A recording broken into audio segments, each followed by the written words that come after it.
પેંડા બનવા માટે મિત્રો આ રીતે કડાઈમાં દૂધ ઉકળી રહ્યું છે। અત્યારે આપ જે જોઈ રહ્યા છો આ રીતે દૂધ ઉકળીને આવી રીતે માવો તૈયાર થઈ જતો હોય છે। જો આવી રીતે આપ જોઈ શકો છો મિત્રો, ચોકીઓની ચોકીઓ ભરેલી છે। અને બાપજીના પેંડા એની ખાસિયત શું હોય છે? ભેળસેળ સાબિત કરનારને 1 લાખ રૂપિયાનું ઇનામ આપવામાં આવે છે। તો આશરે 5,000 વર્ષ જૂનું આ મંદિર છે અને કહેવાય છે કે મિત્રો ભગવાન શ્રી કૃષ્ણના હાથે આ તમે નમકની માત્રા જોઈ અને અંદાજ લગાવી શકો છો કે કેટલી મોટી માત્રામાં અહીંયા નમક ચડાવાતું હોય છે। અહીંયા શિવજીની પ્રતિમા સ્થાપિત છે। અહીંયા સુંદર સરસ મજાનો ફુવારોનું ડેકોરેશન થતું હોય છે। ભાદરવી અમાસના દિવસે અહીંયા ખૂબ મોટો ભવ્ય મેળો યોજાતો હોય છે। મિત્રો તમારું સ્વાગત છે વિડીયોમાં। થાબડી પેંડાનું નામ તો તમે સાંભળ્યું હશે અને થાબડી પેંડા પણ ખૂબ ખાધા હશે, પણ શું તમને ખબર છે મિત્રો કે થાબડી પેંડા કેવી રીતે બને છે? આજના વિડીયોમાં હું મિત્રો એ તમને બતાવવાનો છું કે થાબડી પેંડા કેવી રીતે બને છે। તો અત્યારે આપણે છીએ થાબડી પેંડાનું જન્મસ્થળ કહી શકાય એવા સાંઢીડા મહાદેવ, કે જ્યાં સાંઢીડા મહાદેવ પણ સાક્ષાત બિરાજમાન છે। તો ચાલો આજના વિડીયોમાં આપણે જોઈએ કે થાબડી પેંડા કેવી રીતે બને છે અને સાથોસાથ હું તમને સાંઢીડા મહાદેવના પણ દર્શન કરાવીશ।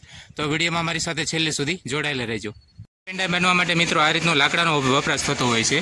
આ બોઇલર છે અને આ બોઇલર દ્વારા છે મિત્રો અહીંયા સ્ટીમ વરાળ અપાતી હોય છે।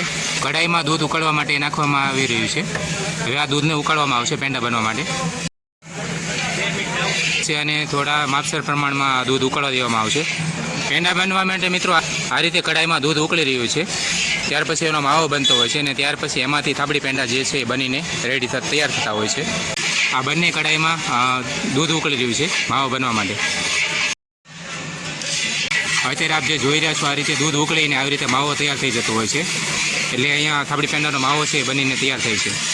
આવી રીતે દૂધ ઉકાળીને આવી રીતે થાબડી પેંડાનો માલ તૈયાર થતો હોય છે। હવે આને ગોળ આકારમાં એમને પેંડા બનાવવામાં આવશે, પેંડાનો શેપ આપવામાં આવશે। જો આવી રીતે આપ જોઈ શકો છો મિત્રો, ચોકીઓની ચોકીઓ ભરેલી છે। પેંડાનો માવો બનીને તૈયાર થઈ ગયો છે। હવે આના ગોળ આકારમાં પેંડા બનાવવામાં આવશે।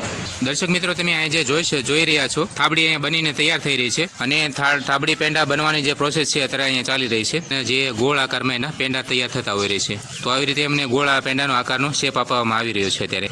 તો આવી રીતે આ થાબડીમાંથી બની અને આવી રીતે જે ગોળ મેકિંગ આ છે પેંડાની આવી રીતની પ્રોસેસ હોય છે। તો આવી રીતે અહીંયા સાંઢીડા મહાદેવના પેંડા તૈયાર થતા હોય છે। સફેદ અને આવી રીતે 2 કલરમાં આ પેંડા બનતા હોય છે। આવી રીતે જ્યારે થાબડી બનીને તૈયાર થતી હોય છે ત્યારે આવી રીતના ગોળ આકારમાં શેપ અને આ પેંડાનો આપવામાં આવતો હોય છે। તો આવી રીતે આ જે બાપજીના થાબડી પેંડા છે બનીને તૈયાર થતા હોય ત્યારે આવી રીતના કંઈક દેખાતા હોય છે। થાબડી પેંડા તો મિત્રો ગુજરાતભરમાં અને ભારતભરમાં પ્રખ્યાત છે, પણ આ જે સાંઢીડા મહાદેવ છે એ થાબડી પેંડાનું મૂળ જન્મસ્થળ છે। થાબડી પેંડા બનવાની શરૂઆત જ અહીંયાથી થઈ હતી। તો આવી રીતના કંઈક થાબડી પેંડા બનતા હોય છે। અત્યારે આપણે બાપજી પેંડામાં છીએ। અત્યારે તો ઘણી બધી જગ્યાએ થાબડી પેંડા મળતા જ હોય છે, પણ સાંઢીડા મહાદેવના અને એમાં વિશેષ કરીને બાપજીના પેંડા એની ખાસિયત શું હોય છે?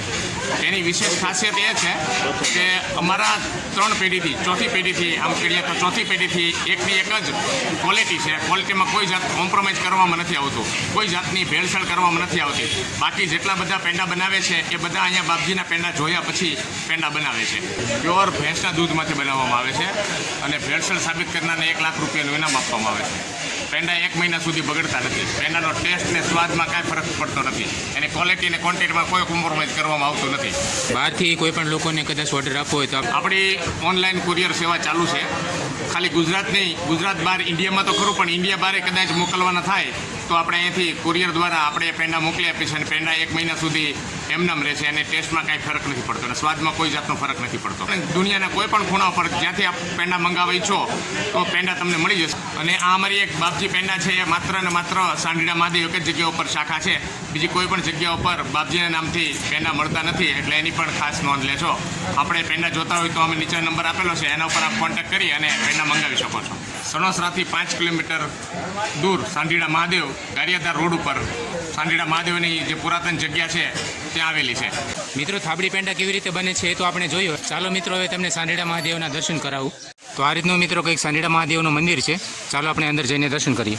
મિત્રો સાંઢીડા મહાદેવના મંદિરના ઇતિહાસની વાત કરીએ તો આશરે 5,000 વર્ષ જૂનું આ મંદિર છે અને કહેવાય છે કે મિત્રો ભગવાન શ્રી કૃષ્ણના હાથે અહીં જે સાંઢીડા મહાદેવમાં શિવલિંગ છે એમની સ્થાપના કરવામાં આવેલી છે। આવો કંઈક અહીંનો ઇતિહાસ છે। ખાસ કરી શ્રાવણ માસ દરમિયાન ભાવિક ભક્તજનોની ભીડ અહીંયા વધારે રહેતી હોય છે। ભાદરવી અમાસના દિવસે અહીં ખૂબ મોટો મેળો ભરાતો હોય છે। અહીંયા નંદી મહારાજ અહીંયા આ રીતે મિત્રો આ તમે નમકની માત્રા જોઈ અને અંદાજ લગાવી શકો છો કે કેટલી મોટી માત્રામાં અહીંયા નમક ચડાવાતું હોય છે। સાંઢીડા મહાદેવ મંદિરની બિલકુલ આગળ અહીંયા શિવજીની પ્રતિમા સ્થાપિત છે. અહીંયા સુંદર સરસ મજાનો ફુવારોનું ડેકોરેશન થતું હોય છે. મહાદેવ મંદિરની આગળ આ રીતનું કંઈક મંદિર પરિસર છે.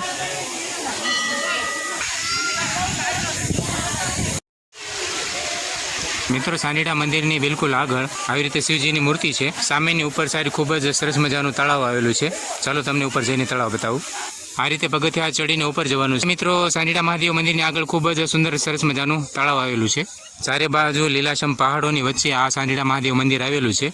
પ્રકૃતિની ગોદમાં વસેલું ખૂબ સુંદર સરસ મજાનું આ સાંઢીડા મહાદેવ મંદિર છે. મિત્રો, ભાદરવી અમાસના દિવસે અહીંયા ખૂબ મોટો ભવ્ય મેળો યોજાતો હોય છે. મિત્રો, આ વિડીયોને આપણે અહીંયા પૂરો કરીએ છીએ. વિડીયો તમને કેવો લાગ્યો મને કોમેન્ટ જરૂર કરજો. વિડીયો જો સારો લાગ્યો હોય તો વિડીયોને લાઈક જરૂર કરજો અને આવા જ અવનવા પ્રકારના વિડીયો જોવા માટે આપણી આ ચેનલને સબસ્ક્રાઈબ કરજો. મળીએ પાછા ફરી વખત એક નવા વિડીયો સાથે. ખૂબ ખૂબ આભાર આપનો.